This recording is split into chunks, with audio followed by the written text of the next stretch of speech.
Hello বন্ধুরা, good morning. চা খেয়ে আজকের দিনটা শুরু করলাম। আমার তো সকাল সকাল রান্না হয়েই যায়, রান্না বান্না সেরে তারপর ঘর গোছানো। এই যে ঘর গুছিয়ে নিলাম, ঘর টর গুছিয়ে তারপর আমি একটু ব্রেকফাস্ট করে নিলাম। ব্রেকফাস্ট করেও কাজ ছিল, কাজ বাজ সেরে লাঞ্চ করতে বসে গেলাম। আজকে লাঞ্চে ছিল ভাত, ডাল, চিকেন পকোড়া, বাঁধাকপি আর বাঁধাকপির বড়া ভাজা। খেয়ে দে এই যে জামা কাপড় গোছানোর পালা। স্তূপাকার ঘরের ভেতরে বৃষ্টি পড়ছে না, শুধু জমে যাচ্ছে জামা কাপড়, এদিক ওদিক করে মেলে মেলে শুকিয়ে তারপরে এগুলো ভাঁজ করা। আর বেশি জামা কাপড় ছড়ানো ছিটানো ভালোও লাগে না। আমার আবার একটু গুছিয়ে রাখতেই ভালো লাগে। সবসময় যতটা পারি চেষ্টা করি যে ঘর গুছিয়ে রাখারই। চলো, আমার গোছানো হয়ে গেছে।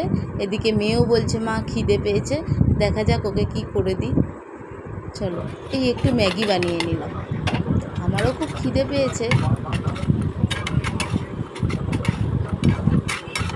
তোমরা সবাই ভালো আছো তো? ভালো থেকো, সুস্থ থেকো, আর আমার পাশে থেকো। ভিডিওটা ভালো লাগলে একটা লাইক, শেয়ার, কমেন্ট করো। আমার ভিডিওটা এই পর্যন্ত।